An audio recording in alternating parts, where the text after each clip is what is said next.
Astagfirullah, siapapun yang hadir malam itu pasti masih gemetar kalau mengingatnya. Acara pengajian yang harusnya penuh doa malah berubah jadi panggung joget.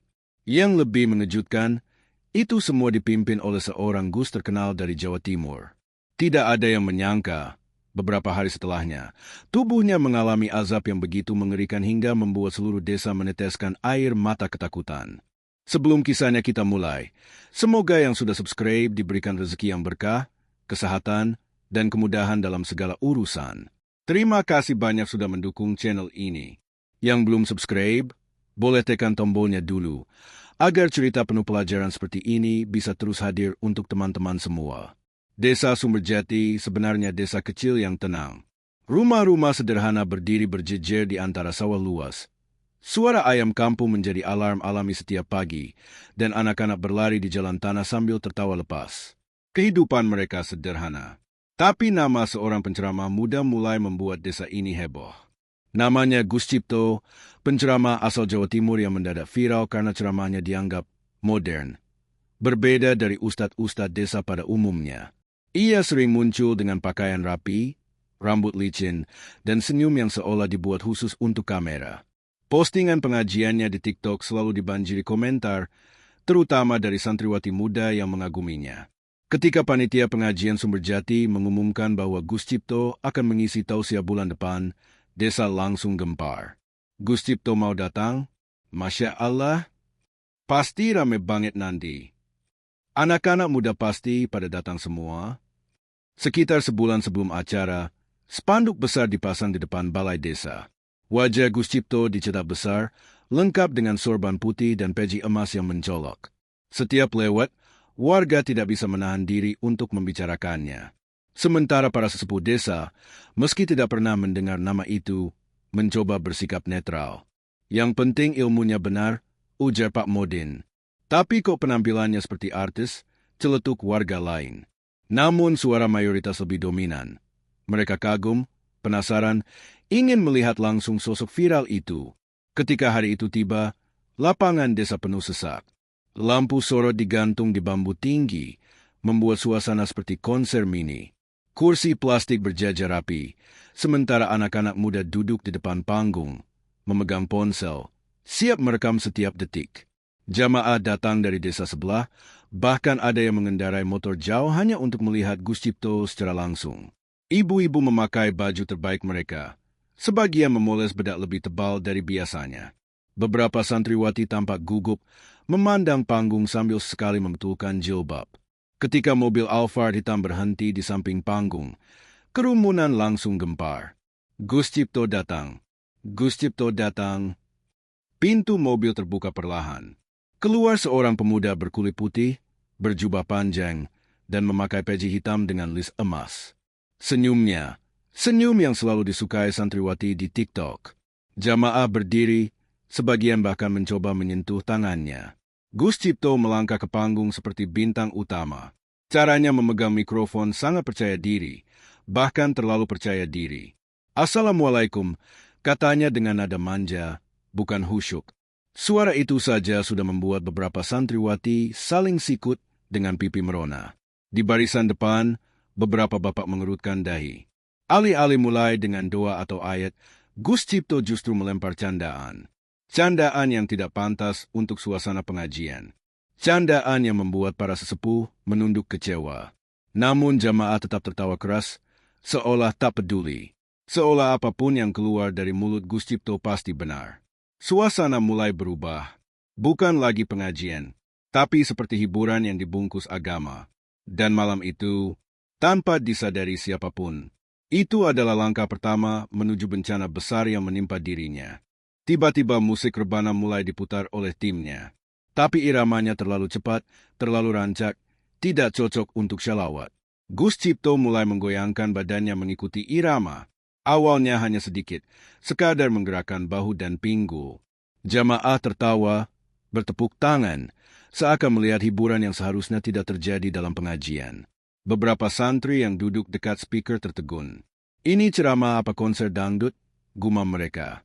Tapi tidak ada yang berani bersuara keras. Lalu sesuatu yang lebih gila terjadi. Gus Cipto mengangkat tangannya tinggi-tinggi dan berteriak. Yang depan jangan malu-malu. Ayo, ikut sini. Joget bareng Gus Cipto. Seperti tersihir, 3 santriwati muda berdiri dari barisan depan. Mereka maju ke panggung dengan wajah berbunga-bunga. Suara riuh dari para jamaah menggema. Ketiganya mulai menggoyangkan tubuh mengikuti musik rebana yang dipercepat. Bukan joget kecil, tapi gerakan yang jelas-jelas tidak pantas dipertontonkan di depan ratusan orang, apalagi di acara pengajian. Para ibu-ibu terbelalak, bapak-bapak menunduk, beberapa menggeleng malu. Anak-anak kecil melihat dengan bingung. Tapi Gus Cipto malah tertawa senang. Ia bahkan menuruni panggung, mendekati santriwati itu, lalu melirik mereka satu persatu dengan tatapan genit yang membuat beberapa sesepuh memalingkan wajah. Di detik itu, pengajian benar-benar hancur. Martabat acara hilang, ilmu hilang, rasa hormat pada agama terinjak-injak. Malam itu, yang tersisa hanyalah hiburan liar yang dibungkus sorban dan peci emas. Saat acara semakin tak terkendali, angin dingin tiba-tiba berembus. Lampu sorot sempat meredup sesaat. Beberapa jamaah merasa merinding tanpa sebab. Di tengah semua keriuhan itu, seorang ibu tua, Mbah Saminem, sesepuh desa, memandang Gus Cipto dengan raut sedih. Ia berbisik pelan, "Mas, sampean main-main karo panggonane Gusti, ora bakal ada hukumannya. Kamu bermain-main dengan tempatnya Tuhan, hukumannya tidak akan jauh." Tapi suara itu tenggelam oleh tepuk tangan jamaah yang bersorak melihat santriwati berjoget. Di panggung, Gus Cipto semakin menjadi-jadi. Tubuhnya bergerak liar, sesekali menari terlalu dekat dengan santriwati yang tampak salah tingkah. Tatapannya tidak lagi seperti seorang guru, melainkan seperti laki-laki yang sedang mencari hiburan murahan. Malam itu, meski semua terlihat meriah, ada sesuatu yang gelap sedang mengintai. Sesuatu yang siap datang kapan saja. Dan ketika datang, tidak ada yang siap menghadapinya. Keesokan paginya, setelah malam pengajian yang mencoreng marwah agama itu, desa Sumberjati masih ramai membicarakan kejadian tadi malam. Sebagian warga merasa terhibur, sebagian lainnya gelisah, dan sebagian lagi malu mengingat apa yang terjadi di depan ratusan mata. Di warung Burini, pembicaraan tidak ada habisnya. "Aku kok ngerasa aneh ya, masa pengajian isinya joget? Santriwatinya juga kok mau-maunya maju joget? Astagfirullah." Gus Cipto itu senyum-senyum lihat mereka. "Wis ora bener." Namun, meski banyak yang mulai merasa tidak nyaman, pesona Gus Cipto tetap saja membuat sebagian besar warga membelanya. Yang penting niatnya baik. Joget kan bukan dosa besar, yang penting ceramahnya bagus. Sampean aja yang iri. Begitu komentar para pembelanya. Kagum telah membuat banyak orang buta. Di sebuah rumah kontrakan mewah yang disediakan panitia, Gus Cipto duduk sambil memegangi bagian lehernya. Raut wajahnya tidak seperti semalam, yang penuh percaya diri dan genit. Kini ia tampak gelisah, seperti ada sesuatu yang mengganggu tubuhnya. "Sakitnya kok aneh ya," gumamnya. Saat ia berkaca, ia melihat ruam merah muncul di leher dan bahunya. Ruam itu seperti terbakar, tapi panasnya dari dalam, bukan dari luar. Ia membuka kancing gamisnya dan melihat ruam itu mulai meluas ke dada. Ini kenapa? Alergi? Masuk angin? Ia mencoba menenangkan diri. Namun semakin ia menyentuhnya, semakin sakit rasanya. Seperti ada bara kecil yang merayap di bawah kulitnya. Ia berdiri, berjalan ke kamar mandi, dan memercikkan air dingin ke wajahnya. Saat itulah ia melihat, matanya terlihat lebih gelap. Bagian putih bola matanya tampak kemerahan, seperti habis begadang berhari-hari. Hatinya mulai tidak tenang. Mungkin kecapean habis ceramah, katanya mencoba menghibur diri sendiri. Tapi jauh di dalam hatinya, ada ketakutan kecil yang mulai tumbuh. Malamnya, Gus Cipto tidur dengan perasaan tidak nyaman. Ruamnya mulai gatal dan panas. Ia menggaruknya berkali-kali hingga kulitnya lecet. Sekitar pukul 2 dini hari, ia terbangun karena mendengar suara seperti bisikan. Suaranya sangat dekat, seolah berada tepat di samping telinganya. Cipto. Ia langsung duduk sambil memegangi dada. Jantungnya berdegup kencang. Ia menatap ke seluruh ruangan. Tidak ada siapapun. Suara itu muncul lagi. Kali ini lebih lirih, lebih menusuk. Balik neng dalam sing benar. Kembalilah, kembali ke jalan yang benar. Gus Cipto memejamkan mata kuat-kuat. Siapa itu? Jangan bercanda, teriaknya dengan suara gemetar.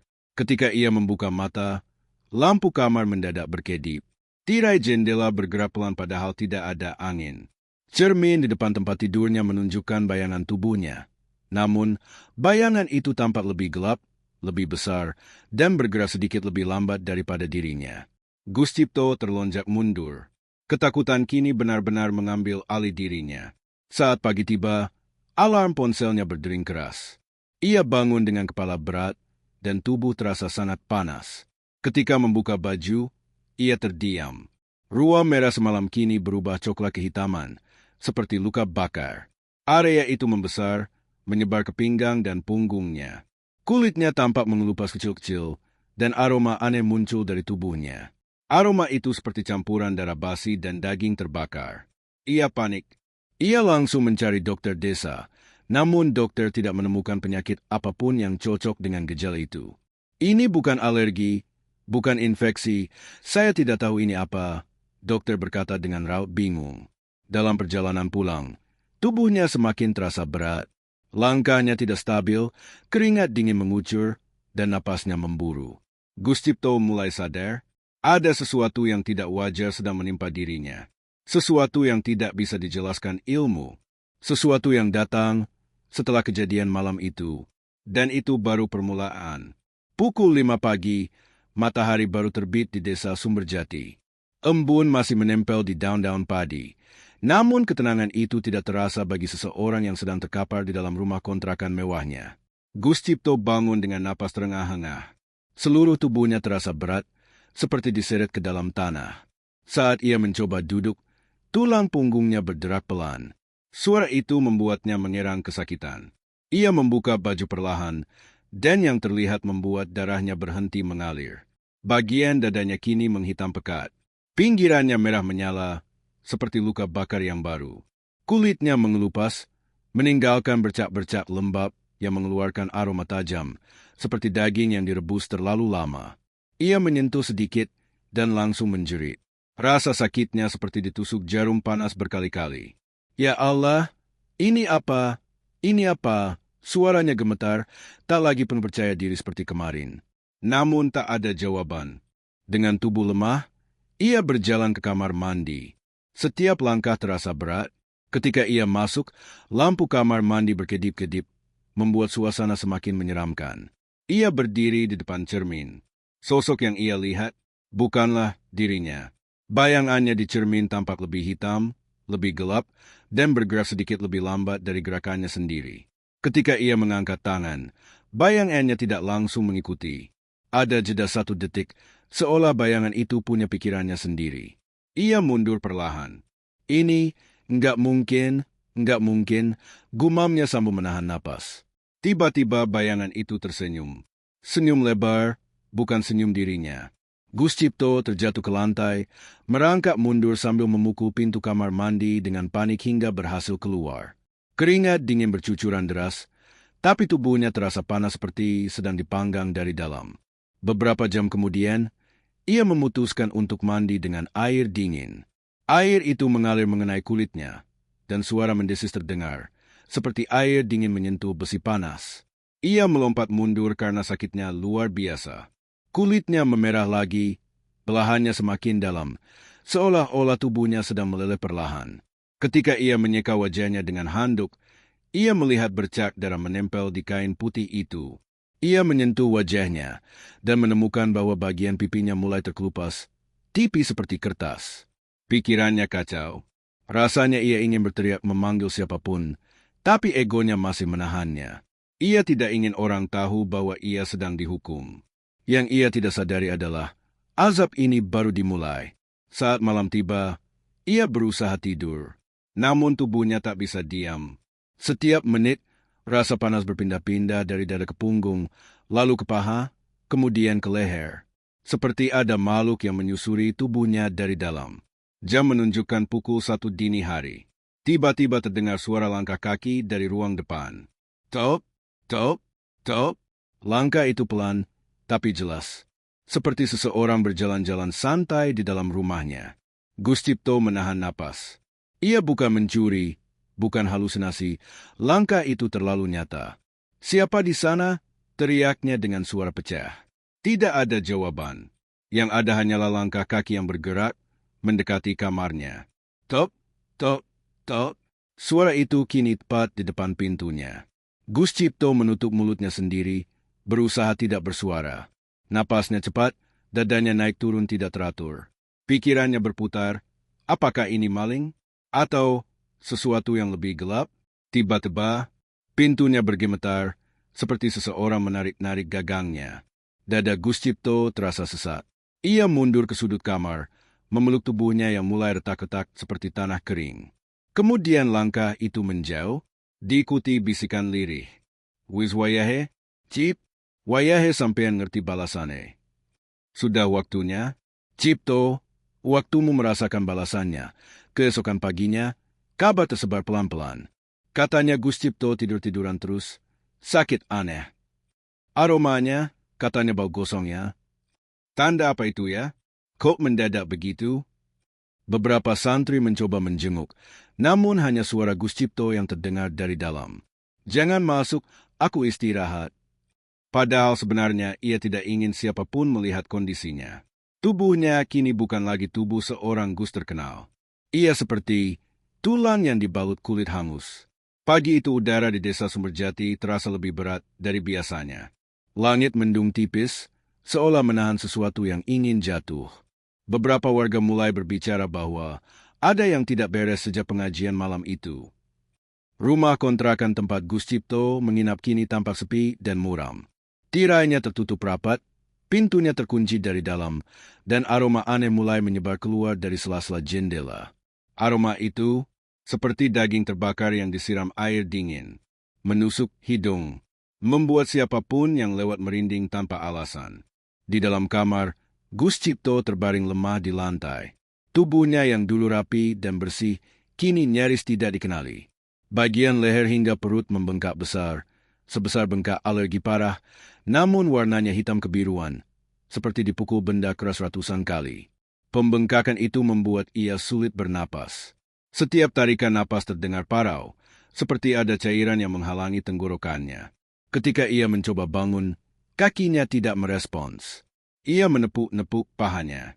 Tidak ada rasa, tidak ada getaran. Kosong. "Ya Allah, kenapa kakiku? Kenapa?" Suaranya pecah. Ia mencoba menggerakkan jari kakinya.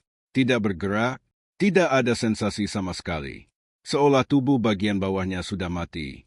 Tak lama kemudian, dari luka-luka di dadanya, mengalir cairan gelap, kental, pekat, dan berbau tajam seperti oli bekas bercampur darah kering. Cairan itu merembes keluar tanpa henti, menodai lantai dengan bercak hitam mengilap. Gus Cipto panik dan berusaha menutup lukanya dengan kain. Namun begitu kain ditempelkan, cairan itu seperti menyerap kain, menghitamkannya dalam sekejap. Ia mencium bau itu, dan langsung muntah di tempat. Muntahannya pun aneh, lebih gelap dari muntahan manusia biasa. Saat tubuhnya melemah, suara bisikan kembali muncul. Kali ini bukan dari kamar depan, bukan dari jendela, bukan dari pintu. Bisikan itu muncul dari dalam dadanya sendiri. "Sampean guyu-guyu, wingi bengi, saiki rasakno balasane. Kamu tertawa-tawa semalam, sekarang rasakan balasannya." Gus Cipto menutup telinganya, tapi suara itu tetap terdengar jelas, mendengung dari dalam tubuhnya, seperti suara dari sumur gelap yang dalam. "Diam, diam, diam." Ia menjerit hingga suaranya pecah. Namun semakin ia berteriak, semakin keras bisikan itu, hingga akhirnya ia menangis terseduh-seduh, menutup wajahnya dengan tangan yang sudah penuh luka. Malam itu desa Sumberjati diselimuti kesunyian yang aneh. Tidak seperti malam biasanya. Suara jangkrik tiba-tiba lenyap. Angin berhenti berembus. Bahkan anjing-anjing kampung yang biasanya menggonggong terus, mendadak diam seperti ketakutan oleh sesuatu yang tidak terlihat. Rumah kontrakan tempat Gus Cipto menginap kini menjadi pusat kecemasan seluruh desa. Lampu-lampunya tidak menyala sejak sore. Tirainya tertutup rapat, dan aroma tidak sedap yang berasal dari dalam semakin kuat menyebar hingga radius puluhan meter. Beberapa warga yang lewat menutup hidung sambil mempercepat langkah. Ya Allah, baunya makin parah. Seperti bau bangkai, tapi lebih panas, lebih menusuk. Namun apa yang terjadi di dalam rumah itu jauh lebih mengerikan daripada apa yang warga kira. Tubuhnya mengeluarkan asap. Di kamar yang gelap, Gus Cipto duduk bersandar di dinding. Napasnya tersengal-sengal. Tubuhnya sudah tidak bisa digerakkan dengan normal. Kulit di dada dan perutnya terbakar dari dalam, seperti ada bara panas yang meledak di bawah kulit. Tiba-tiba, asap tipis putih keluar dari pori-porinya. Asap itu bukan uap air. Baunya bukan bau keringat, tapi bau gosong dan sedikit anyir. Ia melihat asap itu naik dari dada, bahu, dan bahkan dari pipinya yang sudah terkelupas. Tidak, apa ini? Ia mencoba menahan asap dengan tangan, tapi begitu disentuh, kulitnya ikut melepuh seperti lilin yang tersenggol api. Jeritannya menggema ke seluruh ruangan, namun tidak ada yang mendengar. Atau mungkin tidak ada yang berani mendekat.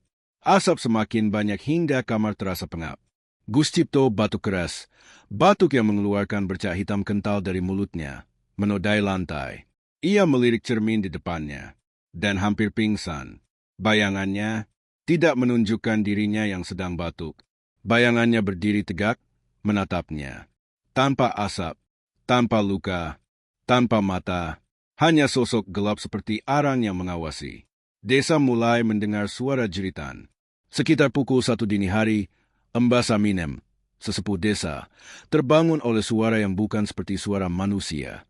Suara itu seperti gabungan antara erangan, jeritan, dan tangisan. Suara yang terdengar jauh, namun jelas berasal dari rumah kontrakan tempat Gus Cipto tinggal. Beliau bangkit perlahan, menggenggam tasbihnya. Wes wayahe, wong iki wis ngalapiyambak balasane.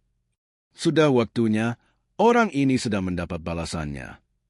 Sementara itu, di rumah-rumah lain, beberapa warga ikut terbangun oleh suara yang sama. Ada yang langsung menutup daun jendela. Ada yang memeluk anaknya. Ada yang hanya bisa duduk terpaku di kasur sambil menggigil. Tidak ada satupun yang berani keluar. Bahkan yang paling pemberani pun memilih mengunci pintu dan tidak mendekati rumah itu. Santri-santrinya kembali untuk menengok. 3 santri yang kemarin melihat kondisinya semakin gelisah. Mereka mendengar suara jeritan yang samar, dan rasa bersalah menyelimuti hati mereka. Mas, kita harus masuk. Kita nggak bisa diam.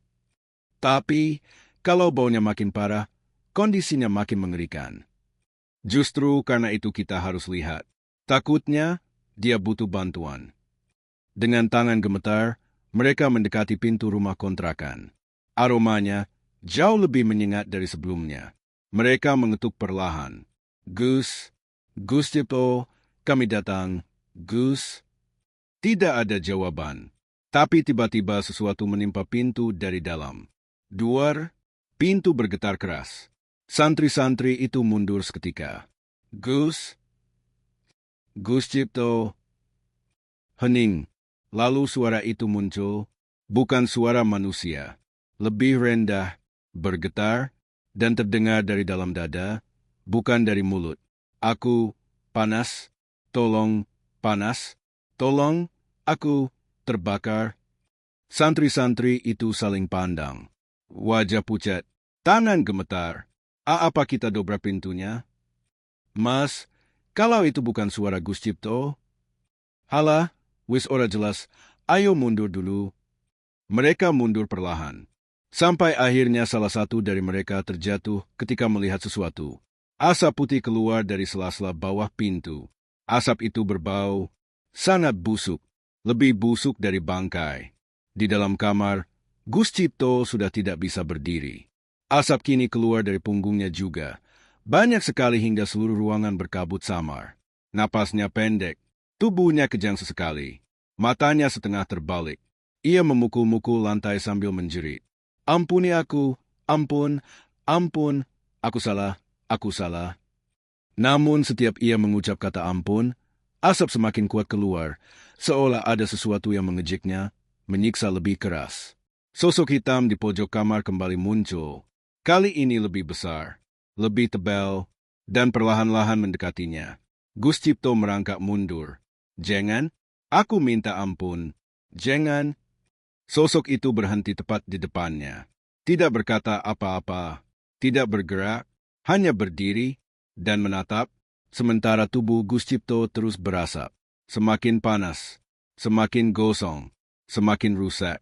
Azab itu kini tidak lagi bisa dibantah. Semua orang akan segera mengetahuinya. Pagi hari di desa Sumberjati tidak berjalan seperti biasanya. Matahari memang terbit, tapi suasana desa terasa berat. Banyak warga yang tidak bisa tidur semalaman akibat jeritan aneh dari rumah kontrakan tempat Gus Cipto menginap. Beberapa bapak-bapak berkumpul di balai desa. Wajah mereka tegang, sebagian pucat, dan sebagian lainnya seperti enggan bicara. Pak, suara semalam itu jelas bukan suara orang sehat. Aku dengar sendiri, seperti orang kesakitan, tapi juga seperti bukan manusia. Dan baunya makin parah, tidak mungkin kita biarkan begitu saja. Akhirnya, mereka sepakat memanggil kepala dusun dan beberapa tokoh masyarakat untuk meninjau langsung kondisi rumah itu. Mbah Saminem ikut datang dengan langkah pelan, menggenggam tasbihnya erat. Tatapannya dalam, seperti sudah tahu apa yang akan mereka temukan. Warga mendekat dengan rasa takut. 5 orang laki-laki paling berani, Pak Kadus, Pak Modin, dan 3 pemuda kampung berjalan menuju rumah kontrakan itu. Aroma busuk dari depan pintu sudah membuat mereka saling menahan napas. Ya Allah, ini bau apa? Bauan ini kayak ora sekedar bau sakit, iki bau pati. Bau ini seperti bukan bau orang sakit, ini bau kematian. Pak Kadus mengetuk pintu beberapa kali. Gus Cipto, Gus, kami dari desa mau memastikan keadaan jenengan. Tidak ada jawaban.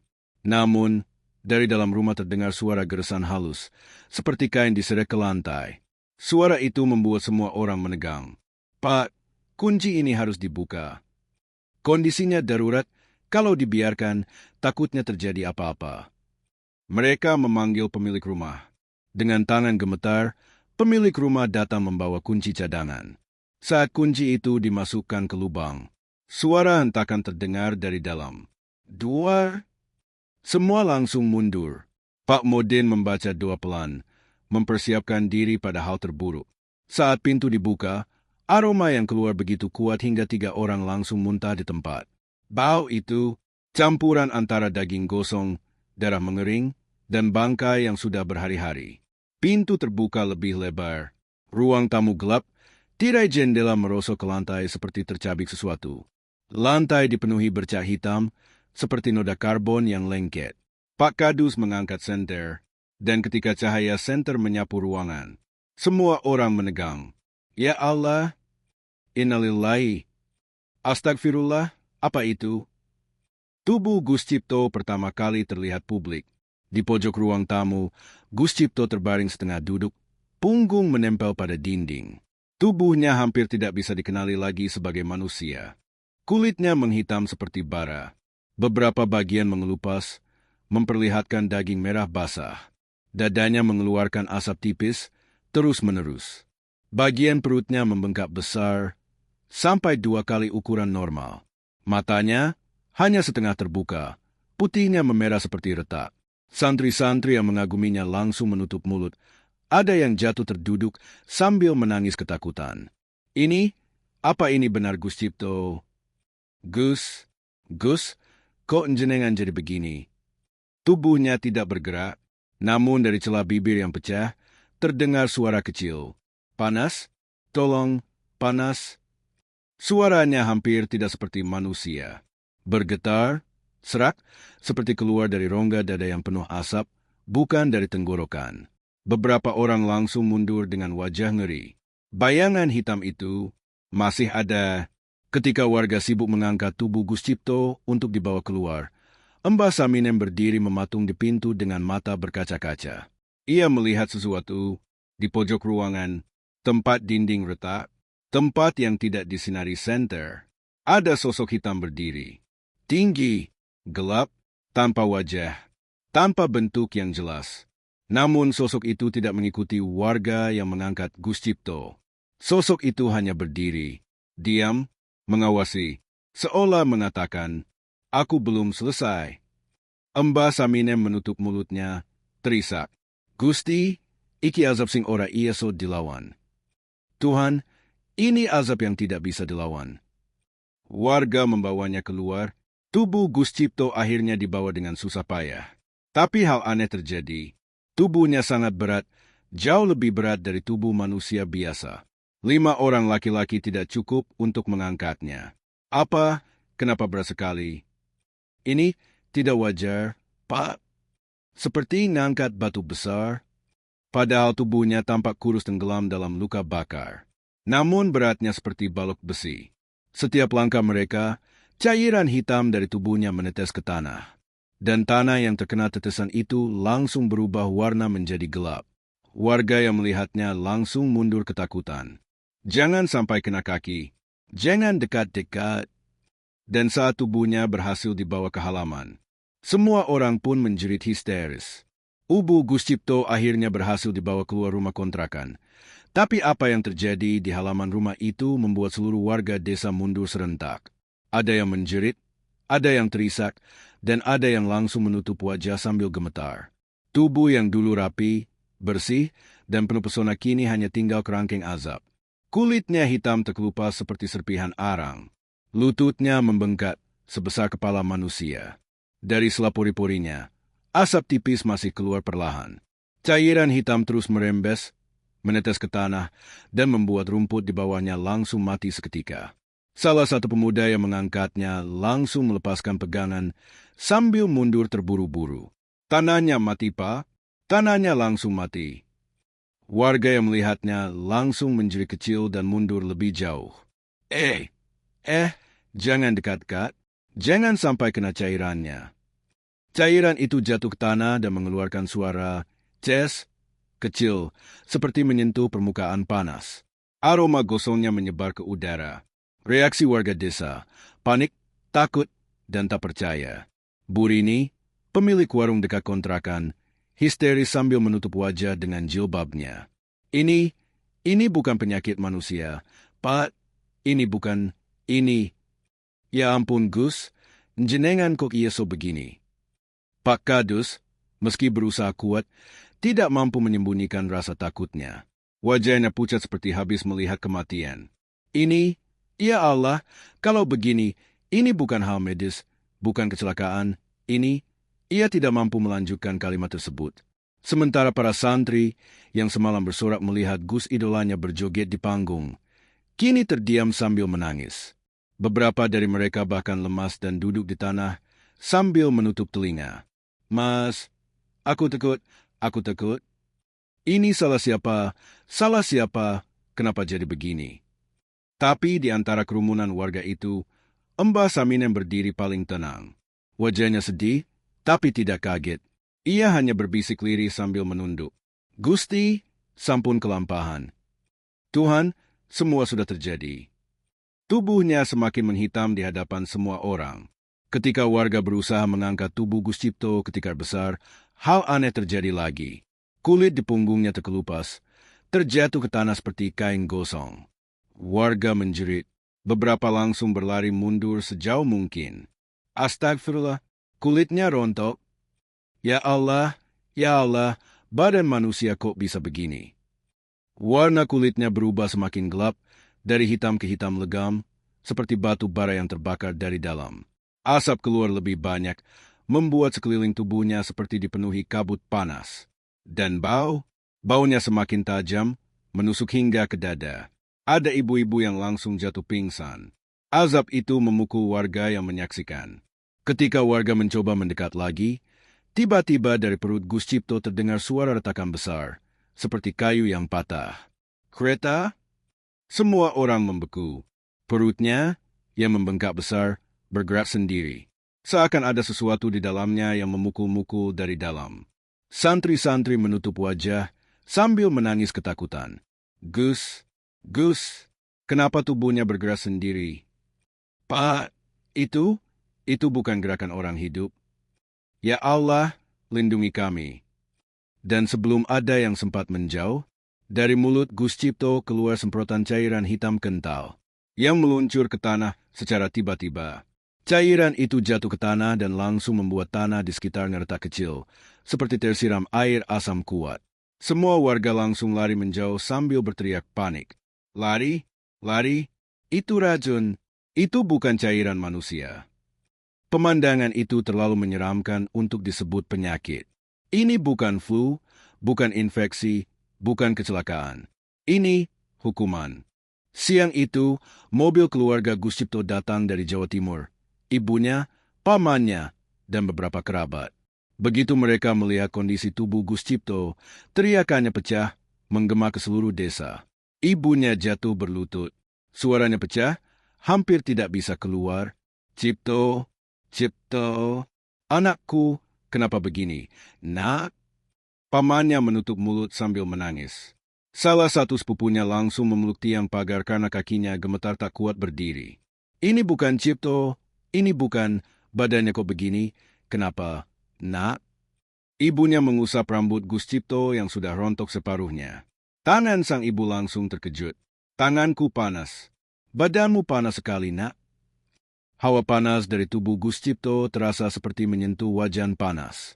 Semua warga makin yakin. Ini bukan panas tubuh manusia. Ini panas azab. Warga mulai memburu kesalahan apa yang telah ia lakukan. Kabar tentang kondisi Gus Cipto menyebar ke seluruh desa. Warga mulai mengingat kejadian pengajian malam itu. Joget-joget, tatapan genit ke santriwati. Pengajian berubah jadi panggung hiburan. Penghinaan terhadap kesucian majelis ilmu.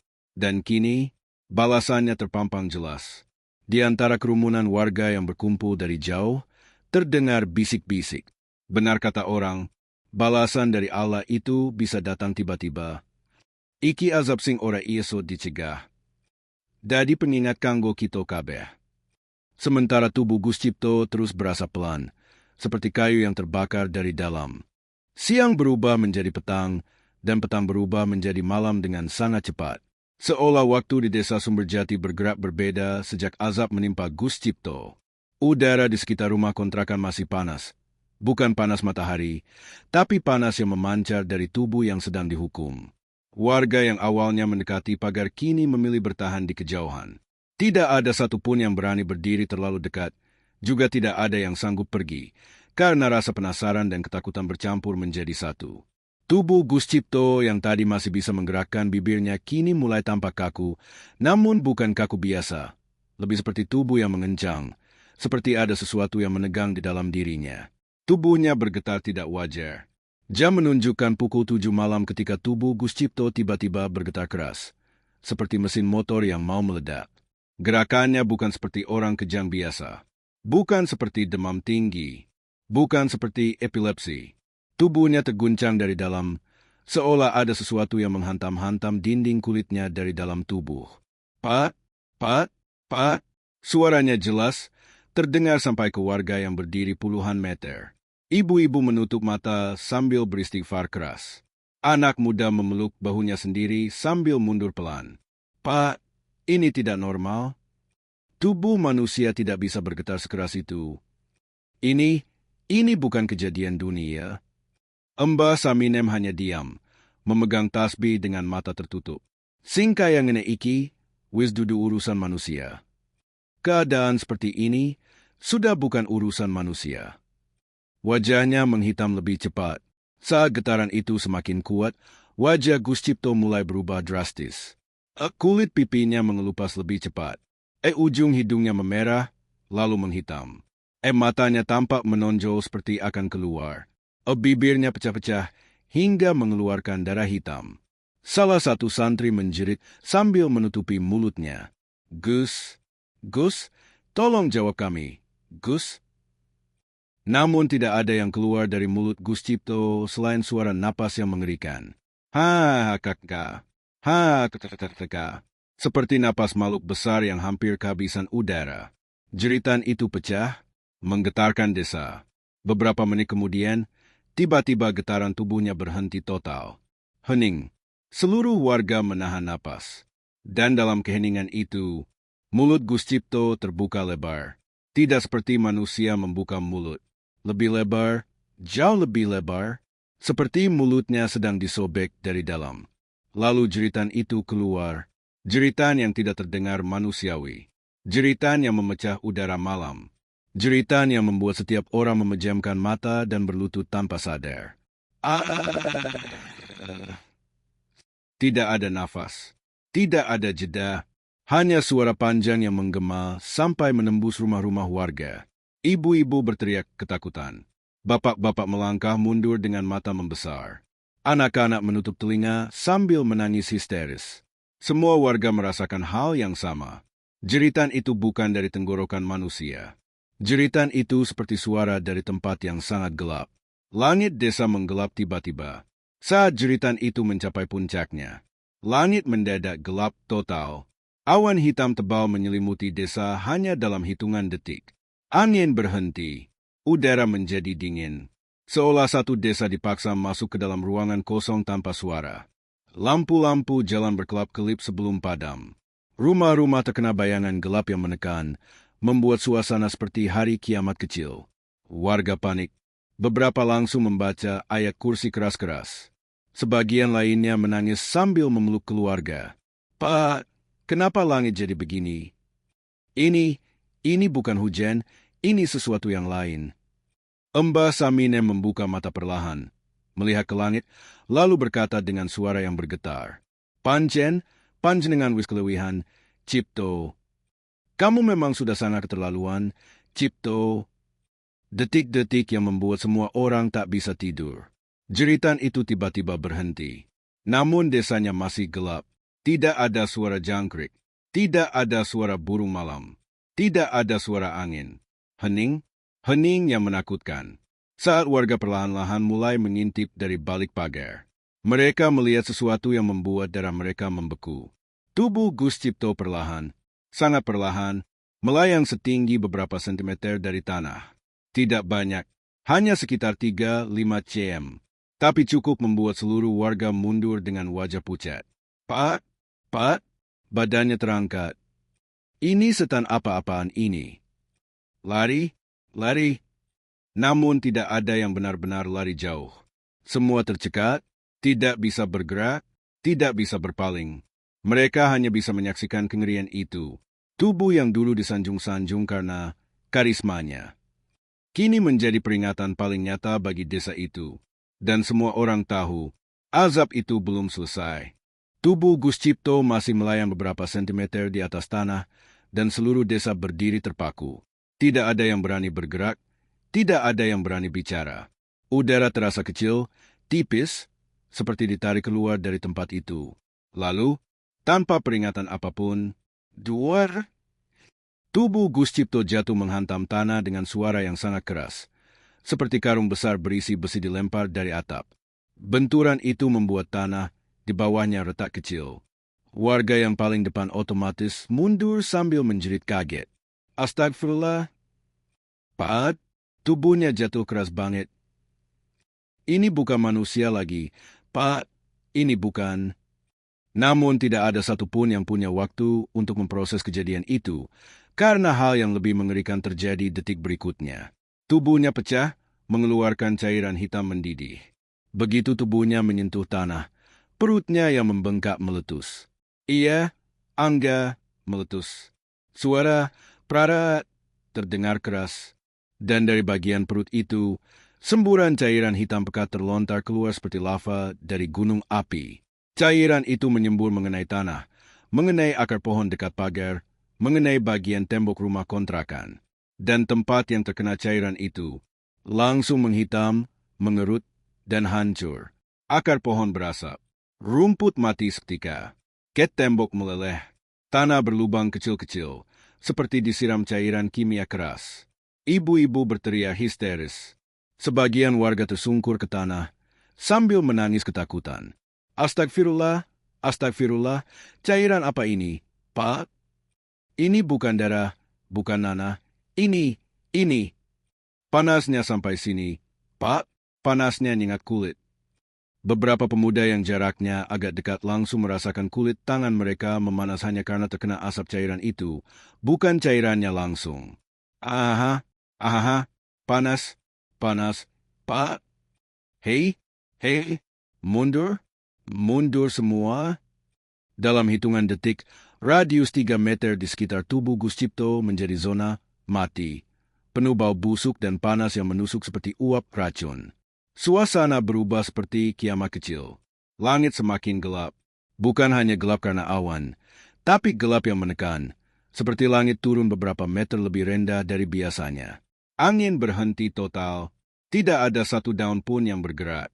Bahkan suara warga tertahan, berubah menjadi bisikan panik. Seorang bapak tiba-tiba ambruk sambil menangis. "Pak, aku dah kuat, iki kayak azab kiamat. Pak, aku tidak sanggup, ini seperti azab kiamat." Anak kecil menangis keras di pelukan ibunya, sementara ibu itu sendiri menggigil hebat. Pak Kadus, yang biasanya paling tegas, kini memegang dada sambil beristighfar tidak henti-henti. Keringat dingin mengalir dari keningnya, padahal udara sekitar justru panas. Hei, jangan dekat-dekat. Semua mundur 5 meter lagi. Cepat. Jangan sampai kena asapnya. Namun warga seperti terhipnotis. Ada rasa takut, rasa ingin tahu, dan rasa tidak percaya bercampur jadi satu, membuat mereka tetap berdiri terpaku seperti batang kayu. Sosok hitam itu muncul di tengah kerumunan. Saat cairan hitam masih mengalir dari tubuh Gus Cipto, tiba-tiba, bayangan hitam pekat muncul. Bukan dari sudut rumah, bukan dari balik pohon, bukan dari pagar, tapi di tengah kerumunan warga. Ia muncul begitu saja, seolah muncul dari udara. Seolah tidak peduli pada hukum fisika dunia. Tinggi, gelap pekat, tanpa wajah, tanpa bentuk jelas. Tubuhnya seperti asap hitam yang padat, tapi sekaligus transparan. Warga yang berdiri paling dekat langsung jatuh terduduk. "Pak, itu apa?" "Astagfirullah, astagfirullah. Lah, kok di tengah kita?" Bayangan itu tidak bergerak, tidak melangkah, tidak menoleh. Ia hanya berdiri diam, menghadap tubuh Gus Cipto yang sedang meleleh seperti lilin panas. Namun kehadirannya membuat udara berubah. Udara menjadi lebih dingin, menusuk tulang. Hidung warga mulai merasakan bau besi dan darah. Mata mereka terasa perih. Bulu kuduk mereka berdiri semua. Dan kemudian, bayangan itu mengangkat tangan. Tangannya panjang, langsing, seperti tulang yang diselimuti asap hitam. Ia menunjuk tubuh Gus Cipto. Dan saat jari itu mengarah tepat ke tubuhnya, asap keluar lebih banyak dari tubuh Gus Cipto. Semuanya menjerit. "Lari! Lari! Kabur semua, Itu malaikat azab." Warga lari tunggang langgang seperti hewan yang dikejar api. Ibu-ibu menyeret anaknya. Bapak-bapak berlari tanpa menoleh. Ada yang terjatuh, ada yang tersungkur, ada yang menangis keras sambil beristighfar. Namun bayangan itu tetap diam. Ia tidak mengejar, ia tidak bergerak, ia hanya menunjuk. Seolah mengatakan bahwa azab itu memang diturunkan untuk satu orang itu. Dan ketika jari hitam itu perlahan-lahan diturunkan, tubuh Gus Cipto akhirnya berhenti bergerak. Hening, pekat, dingin. Azab itu belum selesai, tapi puncaknya sudah mulai terasa. Warga yang tadi lari berhamburan kini berkumpul jauh dari rumah kontrakan itu. Sebagian masih terisak, sebagian menempel di tembok masjid sambil gemetar, dan sebagian lain memandang rumah itu dari kejauhan dengan mata yang tidak berkedip. Di halaman rumah, tubuh Gus Cipto terbaring tak bergerak. Namun azabnya belum selesai. Asap yang tadi keluar tipis, kini berubah menjadi lebih tebal, seperti uap panas dari belerang mendidih. Angin yang biasanya membawa aroma sawah, kini membawa bau busuk yang membuat warga memegang perut sambil menahan muntah. "Pak, aku ora kuat ambune. Ini bau apa?" "Ambune kayak bangkai sing wis minggu-minggu." Tidak kuat baunya, seperti bangkai berhari-hari. Para santri yang kemarin bersorak melihat joget-joget Gus Cipto kini menangis sambil saling berpelukan.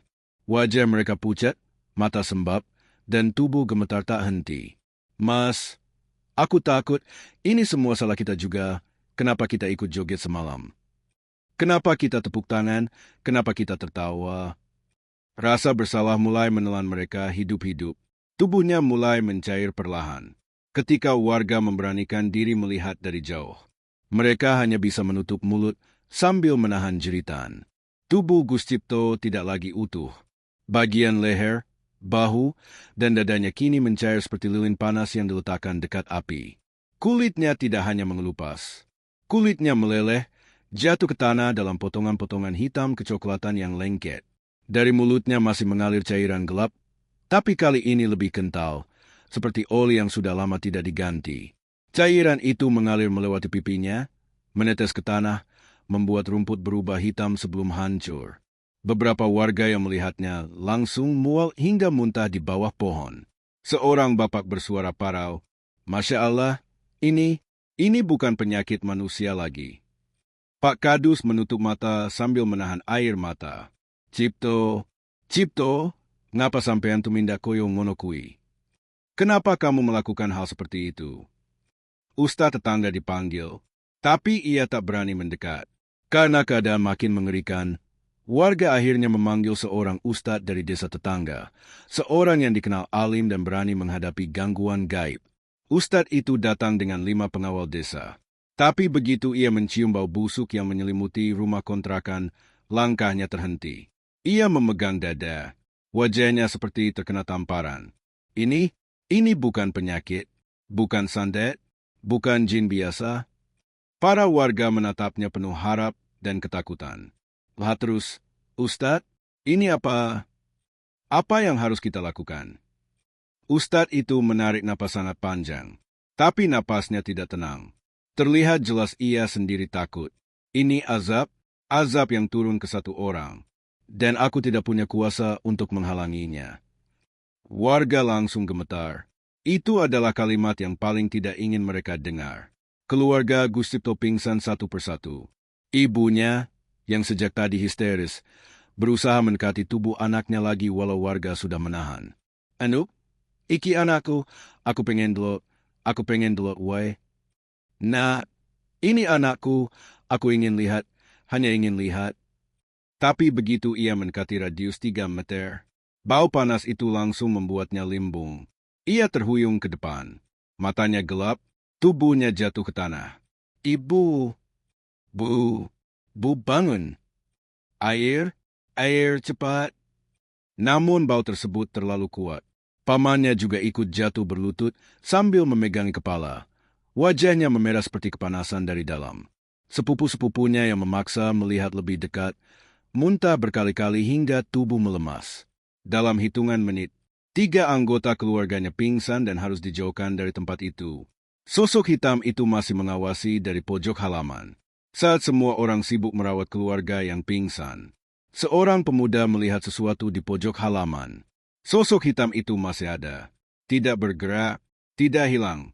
Ia berdiri seperti bayangan pekat, tidak menempel pada apapun. Seperti asap yang membeku. Seperti kegelapan padat yang tidak tersentuh cahaya. Pemuda itu langsung menjatuhkan ember air yang ia bawa. Pak, sing iki isih ana." "Pak, yang itu masih ada." Semua orang menoleh. Teriakan histeris pecah lagi. Beberapa warga langsung lari menjauh. Sebagiannya tersungkur sambil menutup mata. Pak Kadus mencoba kuat, tapi lututnya ikut goyah. "Gusti, iki pancen malaikat sing ditugasi ngelakoni iki. Tuhan, ini benar malaikat yang ditugaskan menurunkan hukuman ini." Sosok itu tidak bergerak, tapi atmosfer di sekitarnya menghisap. Udara terasa tipis. Suhu turun drastis. Ada tekanan yang membuat dada semua orang sesak. Dan kemudian, sosok itu perlahan menoleh ke arah mereka. Tidak cepat, tidak tiba-tiba. Pelan, sangat pelan. Seperti mengawasi, seperti memperingatkan bahwa ini baru permulaan. Malam di desa Sumberjati berubah menjadi malam yang tidak akan pernah mereka lupakan. Tidak ada suara jangkrik, tidak ada suara angin, bahkan tidak ada suara motor lewat. Seolah seluruh dunia menahan napas untuk menyaksikan apa yang terjadi pada jasad seorang Gus yang telah menodai majelis ilmu. Di halaman rumah kontrakan itu, jasad Gus Cipto yang tadinya menghitam kini mulai menunjukkan tanda-tanda kehancuran total. Bukan membusuk seperti manusia biasa, tapi hancur layaknya benda yang dibakar dari dalam. Tanah di bawahnya terbakar pelan. Di bawah tubuhnya, tanah berubah warna. Awalnya coklat gelap, lalu hitam, Kemudian muncul retakan kecil yang mengeluarkan asap tipis. Seorang bapak nekat mendekat hingga jarak 4 meter untuk memastikan. Begitu melihat tanah itu, ia langsung berteriak ketakutan. Pak, Pak, tanah ekobong. Tanahnya kebakar gitu aja. Semua warga panik. Tanah itu tidak terbakar karena api dari luar. Tidak ada minyak, tidak ada percikan, tidak ada bahan bakar. Tanah itu terbakar karena menyentuh azab yang mengalir dari jasad Gus Cipto. Akar rumput langsung gosong. Semut, serangga, semuanya mati seketika. Pak Kadus terperanjat, menutupi mulutnya dengan tangan. Iki wis ora iaso diterangke. Iki wis hukuman sing gede banget. Ini sudah tidak bisa dijelaskan. Ini hukuman yang sangat besar. Jasadnya hancur sedikit demi sedikit. Tubuh Gus Cipto yang tadinya meledak perlahan, kini memasuki fase mengerikan. Kulitnya tidak lagi menetes. Dagingnya mulai retak, seperti batu kering yang pecah akibat panas. Setiap retakan mengeluarkan suara pelan. Tek, tek, tek. Dari retakan itu, muncul asap tipis yang berbau lebih busuk dari sebelumnya. Bau seperti darah basi bercampur daging gosong. Lengan kirinya tiba-tiba runtuh, hancur menjadi serpihan hitam kecil yang jatuh ke tanah. Ya Allah! Astagfirullah, tangannya koyok batu gosong. Tangannya seperti batu gosong. Ibu-ibu langsung menjerit dan mundur jauh. Bagian dada yang tadi membengkak kini berubah rata, namun dengan permukaan menghitam penuh retakan. Seolah dadanya telah dipanggang dari dalam ribuan derajat panas. Sebagian warga ingin lari, tapi kaki mereka seperti terpaku oleh rasa takut. Warga harus mengambil keputusan. Siapa yang memandikannya? Dalam keadaan kacau itu, Pak Modin mencoba bertindak sesuai syariat. Warga, apapun yang terjadi, ini tetap jenazah. Jenazah harus dimandikan, diurus, disyalatkan. Namun begitu kalimat itu keluar dari mulutnya, seluruh warga menatap Pak Modin seakan ia gila. Memandikan?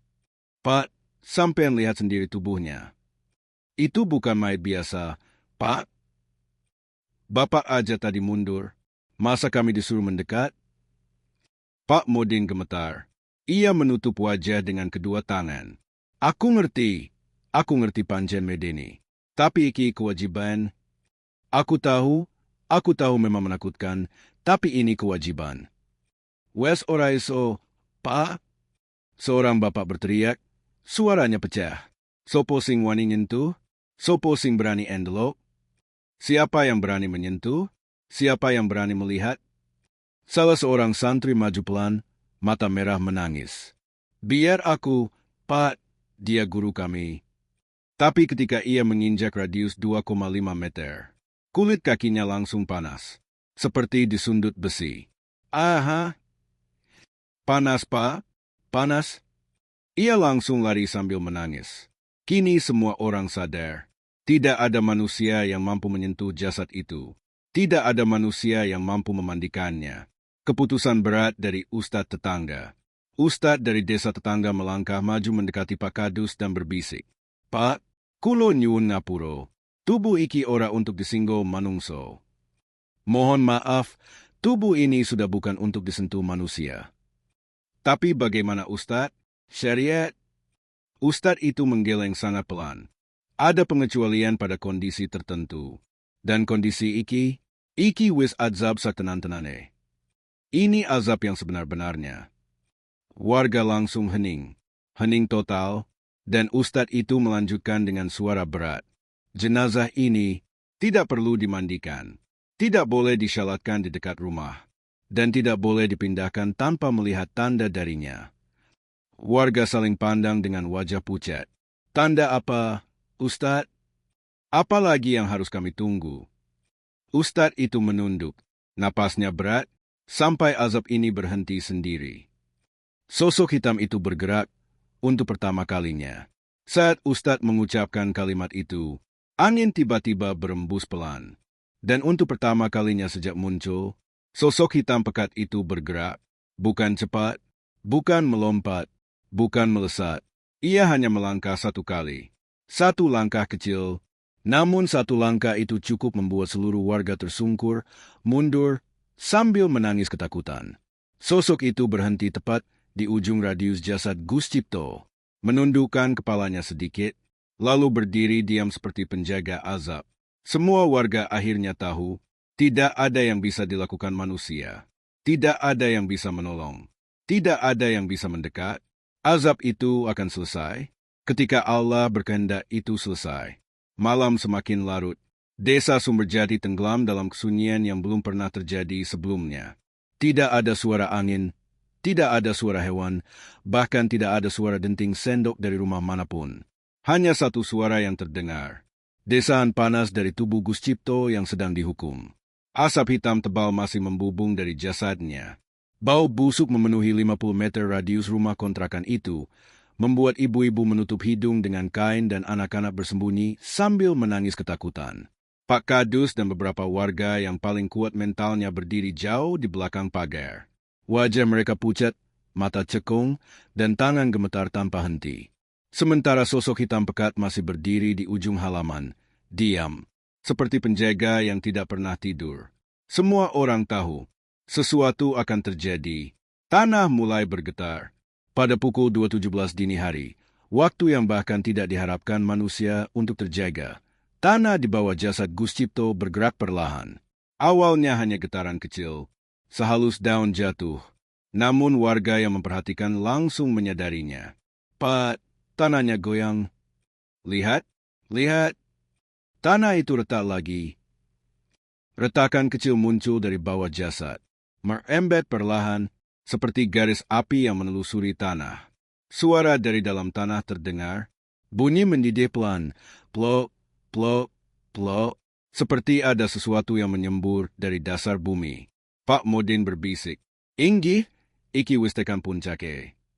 Ya, ini sudah mencapai puncaknya. Warga semakin mundur, ketakutan setengah mati. Jasadnya mulai hancur menjadi debu hitam. Retakan di tubuhnya semakin banyak. Kulit hitam itu runtuh, satu persatu. Daging yang tersisa berubah menjadi abu tebal seperti arang terbakar. Setiap kali angin kecil bergerak, abu itu terangkat sedikit, kemudian jatuh lagi. Seorang santri yang menonton dari jauh menjerit. Gus, badanmu hancur, Gus. Gus. Tapi tidak ada suara balasan. Tidak ada gerakan. Tidak ada napas. Yang ada hanya jasad yang meluruh. Perlahan, perlahan, seperti lilin panas yang habis dilelehkan sampai tak tersisa. Lengan yang tadi runtuh kini benar-benar hilang. Bagian dada runtuh setelahnya.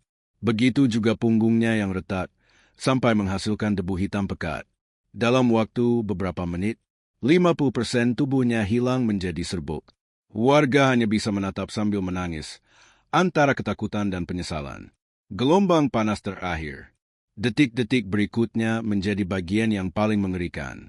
Tanah di bawah jasad yang tinggal separuh itu menggelembung, seperti balon panas di bawah permukaan. Gelembung itu retak, tercipta lubang kecil yang memancarkan cahaya merah oranye seperti bara dapur. Warga otomatis menjerit. Panas? Panas sekali, Pak. Tanahnya ada api, Pak. Api. Setelah sosok hitam itu menghilang, udara desa Sumberjati terasa berbeda. Angin kembali berembus, jangkrik kembali bersuara, dan bau busuk yang tadi menyesakkan perlahan memudar. Namun ketenangan itu bukan tanda baik. Itu adalah tanda bahwa azabnya telah selesai. Warga yang sejak tadi bersembunyi akhirnya mulai keluar perlahan dari balik pintu, jendela, dan pagar. Mata mereka merah, wajah pucat, tubuh gemetar, seperti baru saja selamat dari bencana besar. Tidak ada yang berbicara, tidak ada yang berbisik, tidak ada yang berani mendekati halaman itu. Semua melihat dari kejauhan. Di tengah halaman, jasad Gus Cipto benar-benar telah hilang. Tidak ada tubuh, tidak ada tulang, tidak ada rambut, tidak ada pakaian. Yang tersisa hanya debu hitam pekat. Tanah menghitam retak-retak. Asap tipis menguap perlahan. Bau hangus yang masih tersisa di udara. Pemandangan itu membuat seluruh warga tersungkur dalam hati. Betapa cepat Allah mengambil kembali apa yang bukan hak manusia. Keputusan berat, menguburkan sesuatu yang tidak lagi ada. Pak Kadus, Pak Modin, dan ustaz tetangga berdiri bersama. Suara mereka bergetar ketika berdiskusi. Bagaimana kita mengurus jenazah tanpa jenazah? Tanahnya saja retak, Pak, bagaimana kita gali? Ini bukan pengurusan mayat biasa. Akhirnya Ustadz itu menutup mata dan berkata, walaupun jasadnya hilang, roh tetap perlu dihormati. Bagaimana caranya, Ustadz? Kita kubur tanah ini, tanah yang menjadi tempat azabnya. Semua warga mengangguk pelan. Tidak ada yang menentang, tidak ada yang bertanya. Semua sudah melihat dengan mata sendiri bahwa ini bukan perkara duniawi. Proses penguburan yang penuh ketakutan. 5 pemuda maju, tapi tangan mereka gemetar parah. Pak Kadus berkata pelan, anak-anakku, ini bukan karena kalian berani, tapi karena ada kewajiban yang harus ditutup. Pemuda itu membawa cangkul panjang, namun mereka tidak berani mendekat terlalu dekat. Tidak ada yang mau menyentuh tanah itu dengan tangan langsung. Mereka memulai menggali dari jarak aman, dan setiap cangkul menancap tanah. Asap kecil keluar dari bawah permukaan, seperti bara yang masih menyala. Pak, tanah ini masih panas. Tidak apa-apa, lanjutkan. Ini harus selesai malam ini. Suara mereka gemetar, tapi mereka melanjutkan.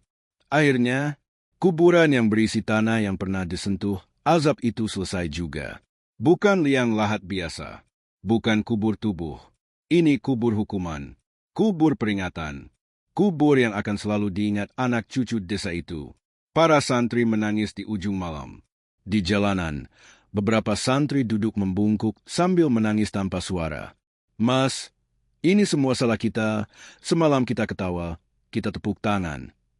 Kita ikut joget di depan panggung, padahal itu majelis ilmu. Ikut-ikutan membenarkan yang salah. Salah satu santri yang paling dekat dengan Gus Cipto memukul-mukul dadanya sambil terseduh. Andai saja aku berhenti semalam. Andai saja aku tidak dorong santriwati maju. Andai saja aku minta Gus berhenti. Namun penyesalan itu sudah terlambat. Ustadz menepuk bahu mereka. Anak-anak, Allah tidak salah, Allah tidak kejam, tapi manusia yang mengundang kebinasaan ketika agama dipermainkan. Semua santri menangis histeris. Tangis mereka terdengar hingga ujung dusun. Pengumuman kepala desa. Menjelang subuh, Pak Kadus berdiri di depan masjid dengan speaker desa.